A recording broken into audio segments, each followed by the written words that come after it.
Jika kalian ingin memiliki pernikahan yang langgeng, kunjungi candi ini.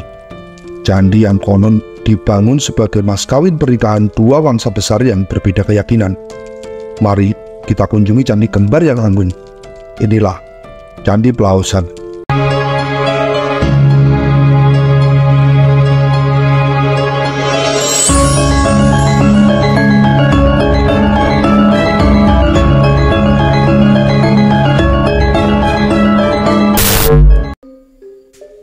Itu candinya, indah sekali. Sepasang candi kembar yang dikelilingi banyak sekali candi berwara. Candi Plaosan berdinah mandala, sama seperti kebanyakan candi di Jawa Tengah, dengan candi induk berada di tengah dan dikelilingi banyak candi perwara. Beberapa candi perwara berhasil direstorasi, termasuk perwara yang berbentuk stupa. Candi Plaosan ini unik. Bentuknya sangat mirip dengan candi Hindu. Tetapi dengan adanya stupa di atap dan di sekeliling candi, maka jelas candi ini bernafaskan Buddhis. Tiket masuknya cukup murah, yaitu Rp10.000. Candi Plaosan hanya berjarak 2,5 km dari Candi Prambanan. Dengan banyaknya bangunan di daerah ini, maka daerah sekitar Prambanan, Klaten hingga ke perbukitan Boko di selatan disebut dengan Siwa Plateau. Candinya menghadap ke barat. Ada 4 duara pala berbaris rapi berjaga di sebelah barat.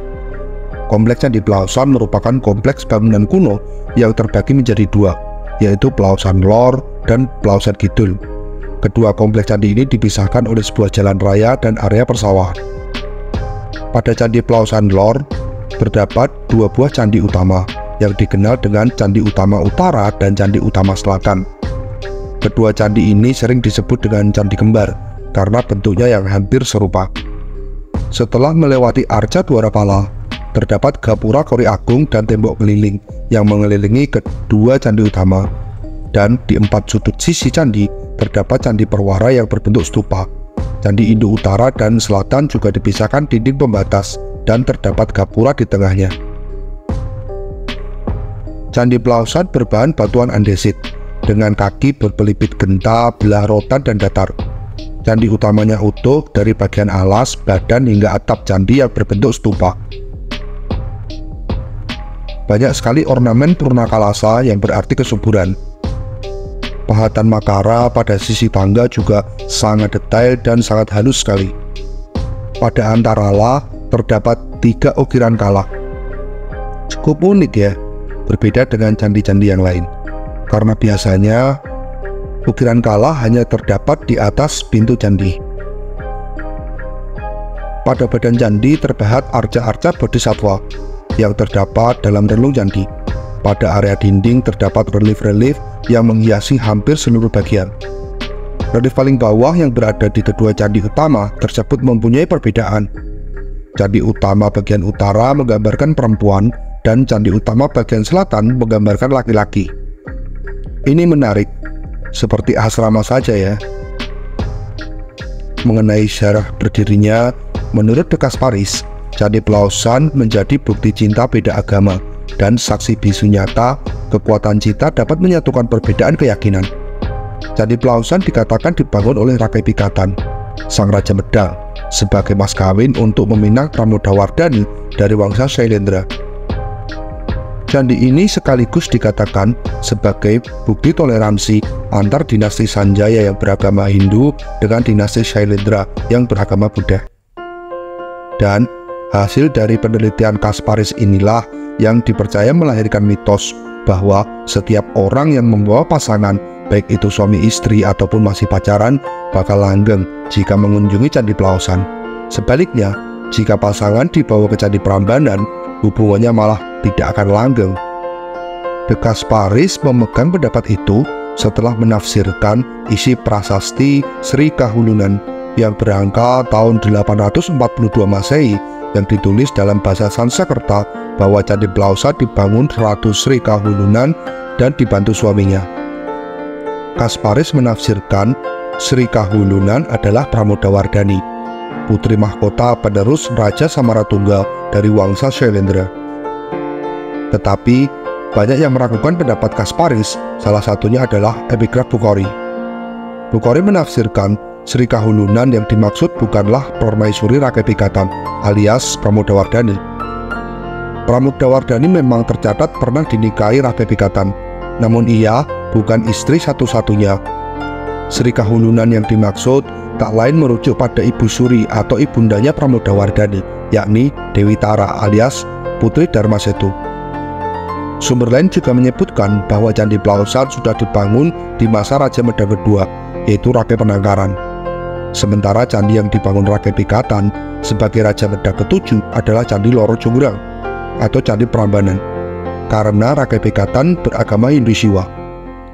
Rakai Pikatan kemudian memang menambahkan beberapa bangunan dan tulisan prasasti di Candi Plaosan untuk menunjukkan bahwa ia tidak ingin sama sekali mengabaikan candi kerajaan yang dibangun oleh Rakai Penangkaran, dan kemungkinan juga untuk menjaga perasaan permaisurinya Pramodawardhani yang beragama Buddha.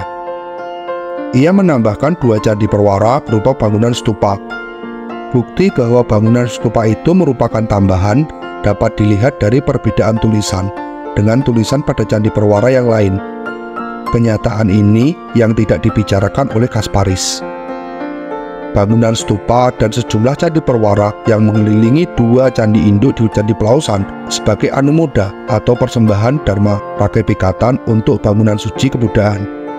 Bangunan-bangunan tambahan itu pun bukan hanya diwakafkan Rakai Pikatan, tapi juga beberapa pejabat kerajaan lain.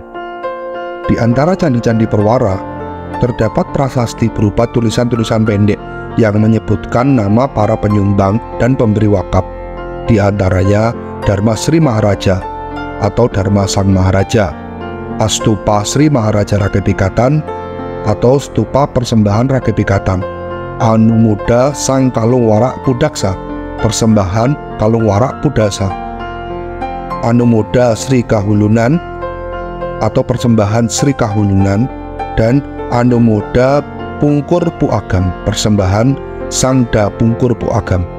Sebenarnya ada di prasasti lain bahwa candi ini dipersembahkan untuk Triratna dari kepercayaan Buddhis. Jadi kemungkinan untuk para biku dari Sri Lanka.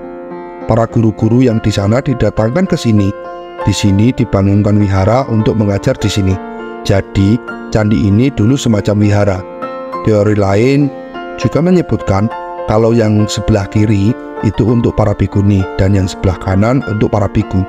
Bahkan sampai sekarang setiap hari raya Waisak masih ada upacara. Biasanya para biku dan bikuni mereka melakukan namaskara atau jalan 3 langkah dan bersujud dari Candi Sewu menuju Candi Plaosan.